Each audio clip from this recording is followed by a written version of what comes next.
The Iorì wase podcast channel is brought to you by First Nations Fiber.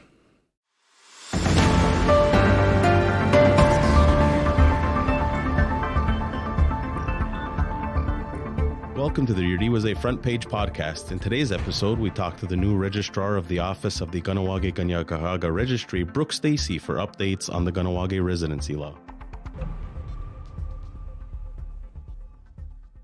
Have you ever been gaming or working online classes and your internet service constantly gets interrupted? First Nations Fiber is about to ensure that just won't happen again. Get ready for high speed at a new level. Click on fnfiber.com and sign up today. First Nations Fiber, empowering people through connectivity. Hey everyone, my name is Jordan Standup. I am the assistant editor here at Iorì wase, and today my special guest in studio is Brooke Stacey, who is the new registrar of the Office of the Kahnawake Kanien'kehá Registry. Welcome to the studio today, Brooke. Thanks for having me. So we were talking a little bit off of air when exactly you took over the duties for this new position, Brooke. I started December 20th of last year, to be specific. So I'm coming up on my 1-year anniversary in my position.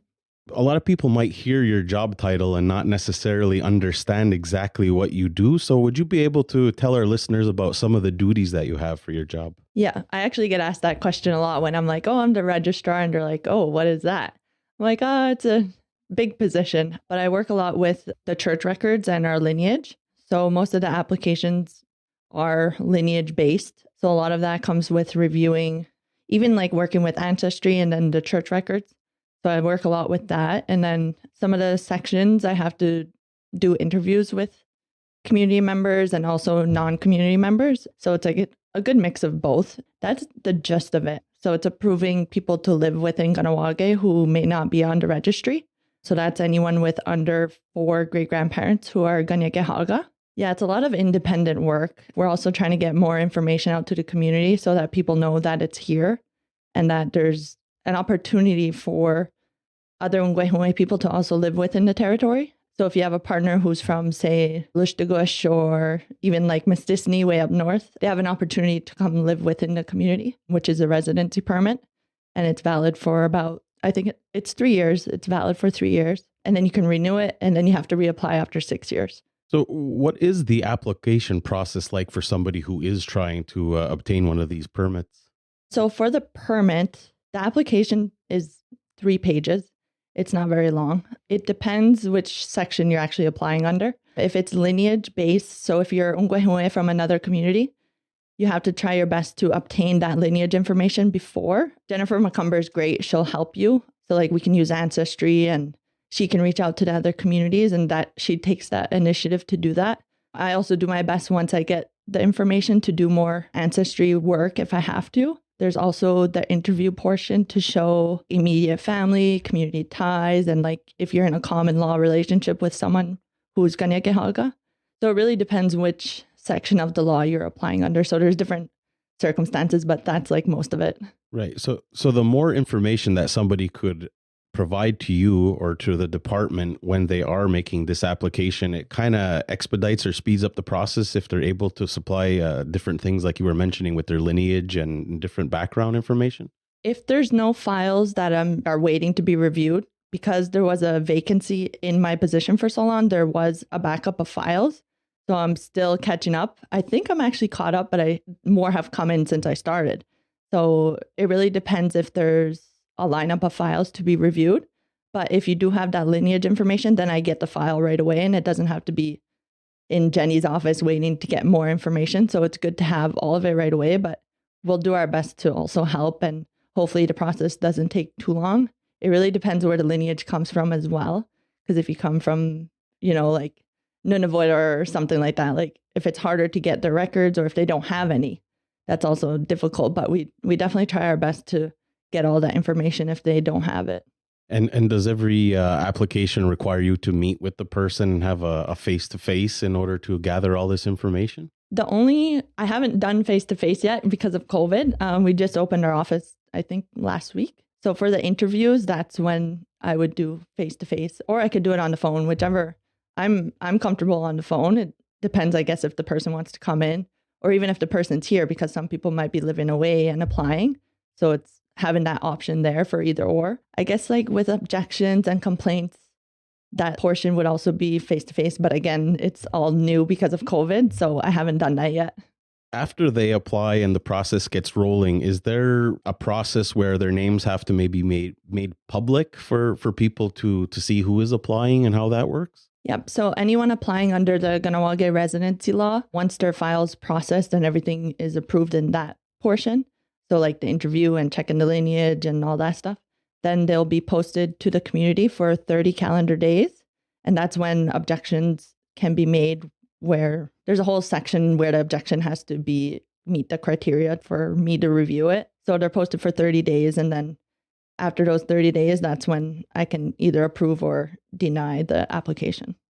And just a little bit earlier, you were mentioning that your position was vacant for some time. Is this a job that you maybe had your eye on for a little while now?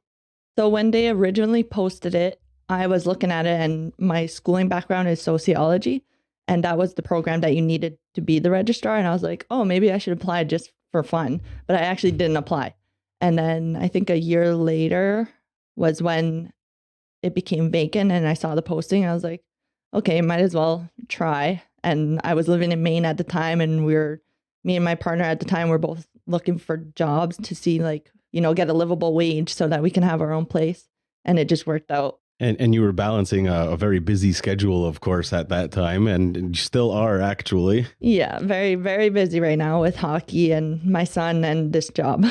So more specific to the job, how you're not necessarily that new anymore since you're approaching your 1 year anniversary. So what has the experience been like for you so far? There's been a lot of learning. The first 3 months was basically just training, just because of how extensive the church records are and just understanding how the lineage works and all that process. But I love that stuff, like to see the history, and like it's really cool to see the like history books and how the families worked and stuff. But I'm more shy when it comes to like the community engagement and stuff like this.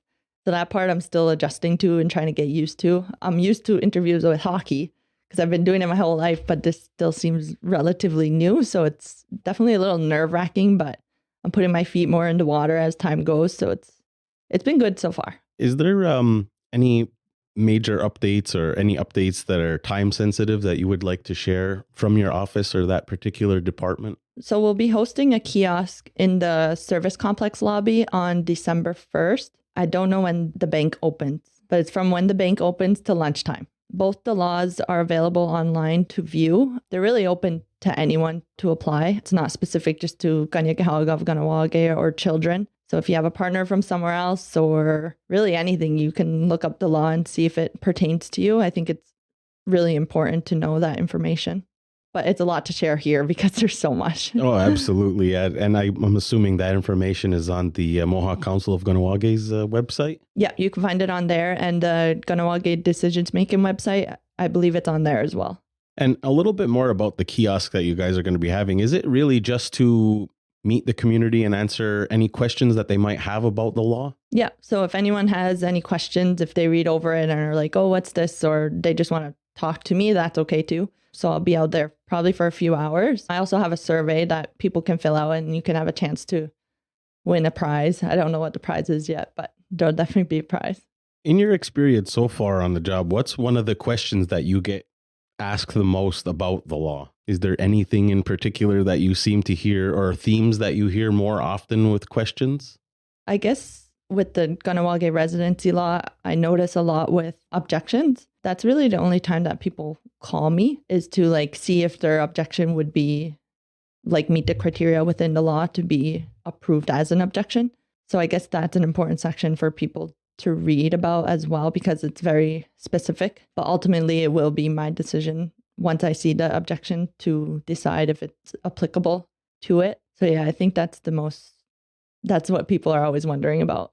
Has anybody requested that you aid them in the application process, or do you kind of guide them in a certain direction so that they are filling out their applications properly? So Jennifer McCumber works most with the applications. She's like the administrative assistant. I believe that's her title. So she will get people's applications and, give them out and whatnot. But we can't, if we know someone's lineage, we can't specify that you need to apply to this one. So it's up to the applicant to basically ensure that they're applying under the right section. So we give them their lineage. So if they're applying to be registered on the registry, we'll give them their lineage sheet and it'll show who their great-grandparents are. And then basically based on that, they have to select the section that they're applying under. And if we notice an error, we call and we ask, can we switch it? So we don't want to make them go through the process knowing that we know. So we just call and make sure, like, are you sure this is the section you applied under? And sometimes, they make the mistake because they're reading quick or, whatever. So we help them in that way. And you were talking about the different sections that they can apply under. Can you give us an example of some of the different sections that they can actually apply to? So under the Kahnawake Residency Law, you can apply under the approved Kahnawake resident, which has 5 different criteria. They are available on the website also. Yeah, they're available on the website. I don't want to mess them up, so it's easier for people to review them on there. But so the approved Kahnawake resident, and then there's residency permits. There's 3 different permits: the residency permit, humanitarian permit, and work education permit. So if you're from another community or anyone basically, and you're working or going to school within proximity to the territory, you can apply for that, the humanitarian permit, and then the residency permit as well. And these permits, are these physical permits that they receive in the form of a letter or a card or something like that? So right now we're working on getting an actual hard card printer so that it'll be laminated and kind of like a status card texture type of thing. But right now we don't have it yet. So we just print a paper for them to keep, and then it has all the information on there that they'll need. In addition to the kiosk and reading online, if somebody had any additional questions, you mentioned Jennifer, but can people still reach out to yourself if they have additional questions? Yeah, for sure. Yeah, we're all there to help. So you can call us at our office. And do you have the office number? 450-638-0500. Hopefully that's right. Well, we covered quite a bit of topics. We talked about your new job and the different duties with the job and some updates on the actual law. You have the kiosk coming up on December 1st. Was there any other information you wanted to get out to the community at this time? As you said, I think we covered a good chunk of everything. And in the meantime, there's a lot of reading available, as you were mentioning, on the MCK's website, as well as the KanawakeDecisionmaking.com. Yeah. And it may be overwhelming at first when you see how long the laws are, but you can go to specific sections. So if you're looking for criteria, just go to the criteria section. Don't, overwhelm yourself reading through everything unless you need that information.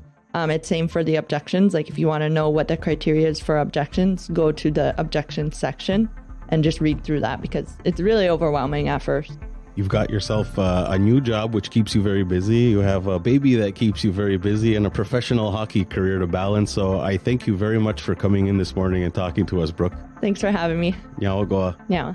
Thanks for listening to the Iorì Wase Front Page podcast. Be sure to check out our other podcasts like Iorì Wase Profiles, Meatheads, and The Beating Table on Google and Spotify or wherever you get your podcasts.